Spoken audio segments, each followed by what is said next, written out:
Dia Paraná. Oferecimento: Precim Card nos supermercados Precim. E Aurus, vem aí o lançamento alto padrão Quadra Construtora, próximo ao Arel.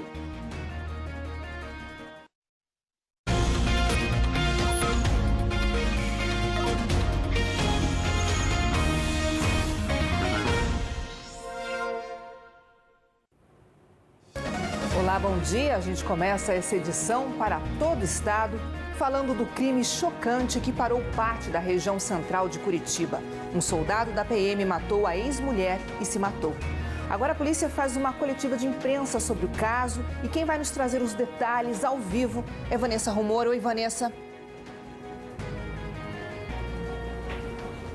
Oi, Ana, bom dia para todo mundo que acompanha a gente. Olha, um caso muito, muito triste que assustou as pessoas, os moradores aqui de Curitiba, né? Daquelas notícias que a gente não gostaria de dar, mas infelizmente a gente precisa acompanhar, né?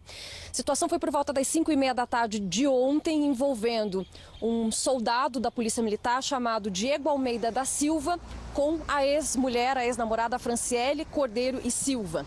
Ele acabou abordando a Franciele numa das ruas do bairro Rebouças, uma rua super movimentada aqui de Curitiba, atirou contra o carro dela e depois não deixava ninguém chegar perto do carro. E aí uma equipe da Polícia Militar foi chamada, as ruas no entorno ali foram isoladas, foram horas de negociação, porque durante esse momento em que ele não deixava ninguém se aproximar do carro, não se sabia se a Franciele ainda estava com vida, se ela poderia ser atendida, então gerou toda aquela situação de negociação para que ele, né, se entregasse, deixasse as pessoas tentar salvar a vida da Franciele se ela estivesse viva ainda, não se sabe ainda em que momento ela teria falecido, né? Então houve toda ali uma situação de isolar toda ali a área para poder fazer o atendimento daquela situação, negociar com o PM. Foram horas de negociação em que os moradores não podiam sair de casa, os lojistas, né, estavam com os comerciantes estavam com clientes dentro das lojas e ninguém podia sair, então foi uma situação bem tensa e complicada ali na região e por fim o PM acabou se suicidando, acabou se matando ali no local. O repórter André Zanfonato está acompanhando uma coletiva de imprensa, a gente já tem algumas entrevistas feitas com a Polícia Militar e a polícia já adiantou que o PM, o Diego Almeida da Silva, ele esteve afastado por 3 meses por problemas psiquiátricos, ficou sem a arma dele durante esse período, né, durante esse tempo, mas voltou aos trabalhos no mês de abril. Vamos ouvir o que a PM já tem dito durante essa coletiva de imprensa que está em andamento. Vamos ver. Ele atuava como despachante, né, das ocorrências que entram pelo 190 e, segundo informações da equipe que atua com ele, não apresentou nenhum comportamento alterado nos últimos serviços. Estava atuando. Ele foi afastado por um período de tempo e depois ele retornou para as atividades administrativas, que é o que ele faz lá no... É a questão do estado psicológico dele. Então, acredito que na sequência será esclarecido isso e depois de um tempo, né, de um período que ele fica afastado, ele retorna, mas ele retorna para uma atividade administrativa, que é o caso lá onde ele estava no Copom. Não, protocolarmente, em casos psiquiátricos, a arma é retirada, certo? E no caso dele em específico, ele ficou numa quarentena de 3 meses sem o porte de arma. E na restituição ele foi reavaliado, certo? Para ver se ele tinha ou não condições de portar a arma. Ele foi avaliado que ele tinha condições de... Sim.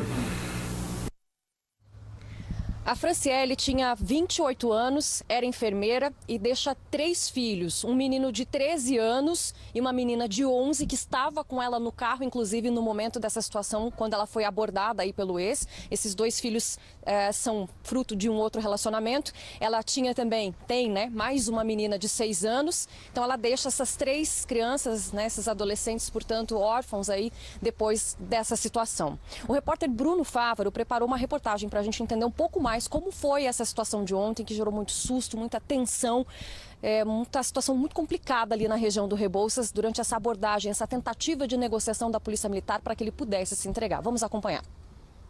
As imagens mostram o soldado da Polícia Militar, Diego Henrique Almeida da Silva, abordando o carro onde estava a ex-mulher dele, Franciele Silva. Ele já desce da moto com a arma nas mãos e começa a atirar. Franciele dá ré. Uma pessoa que estava no banco do passageiro consegue sair do carro, que estava ainda em movimento. Era 5h30 da tarde na região do bairro Rebouças, em Curitiba. Logo em seguida chega a primeira equipe da Polícia Militar, que começa uma negociação.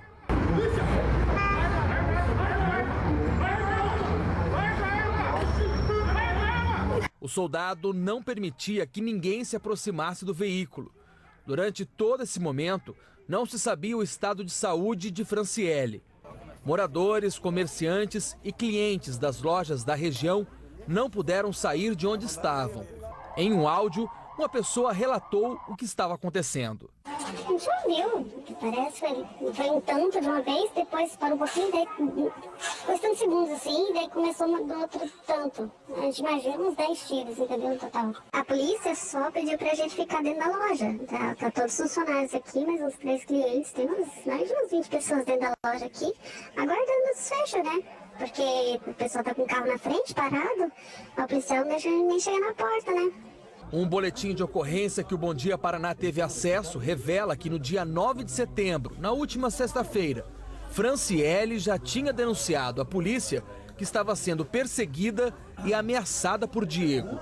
As negociações começaram às 5h30 da tarde. Várias ruas aqui do bairro Rebouças ficaram interditadas. Muitos policiais trabalharam nesta negociação. Mas às 9h30 da noite veio o desfecho. Depois de um disparo de arma de fogo, começa a movimentação de policiais e bombeiros. O soldado da Polícia Militar, Diego Almeida da Silva, se matou. A ex-mulher dele, Franciele Silva, já estava morta dentro do carro. Familiares dela foram até o local.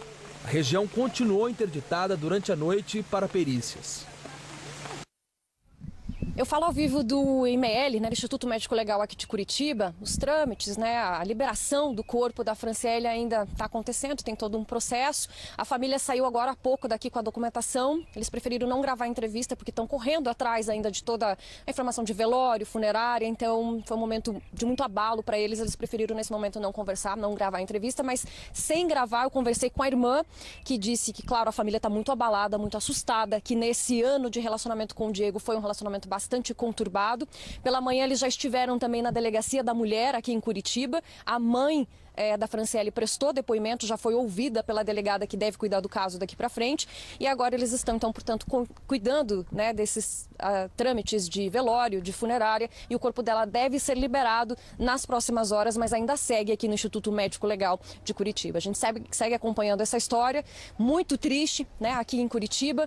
E fica aí os nossos sentimentos, portanto, para a família com toda essa situação. A gente volta com vocês aí no estúdio. Ana. Obrigada, Vanessa. Nossos sentimentos à família. E nós continuamos acompanhando essa situação, a coletiva que está em andamento. Daqui a pouco, reportagem completa, os desdobramentos desse caso, as novidades com as nossas equipes. Vanessa, obrigada por esse momento.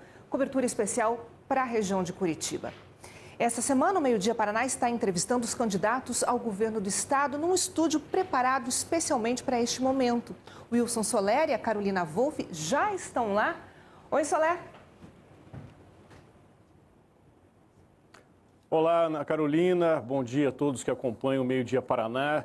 Desde segunda-feira até a próxima sexta, o Meio Dia abre espaço para os candidatos ao governo do estado trazerem as propostas, as principais ideias em discussão nestas eleições. Essa série de entrevistas começou, como eu disse, na segunda-feira e traz aí os 5 principais candidatos colocados, os 5 mais bem colocados, melhor dizendo, candidatos na pesquisa IPEC-RPC, na mais recente pesquisa divulgada. Hoje estaremos entrevistando o professor Ivan, ele que é candidato pelo PSTU, já está aqui conosco. Eu e a Carolina Wolff estamos esperando a chegada da Ana Carolina, daqui a pouquinho estará aqui conosco. Estaremos ao vivo para todo o estado logo depois do intervalo. Até já. Entrevistas com os candidatos ao governo do estado. Hoje, professor Ivan, do PSTU, aqui conosco. Professor, obrigado pela presença aqui. E a partir de agora, para a entrevista de governo, que está registrado de diretor central do Sinafaf-Spar. Depois participei também do Conselho de Saúde de Paranavaí. Fiz parte também do Conselho Fiscal da Associação de Moradores. A gente tem que estatizar as 100 maiores empresas do país, taxar os bilionários, taxar os super ricos, né? E só dessa forma que a gente do Brasil que a gente vai. Um segredo, teve uma barbárie lá hoje. Temas pertinentes aos paranaenses, o governo não é fundada. Também a questão da saúde, né, dos trabalhadores da educação. Cerca de 80% dos trabalhadores de saúde, trabalhadores da educação, estão sucateados hoje com essa situação né? E o que está acontecendo? A população não está... muda. Um abraço a todos e até a próxima. Saúde a todos e bom almoço a todos. Abraços. Obrigado. E continua o governo do Estado, né? Resgatado em Jandaia do Sul, um nome de spot.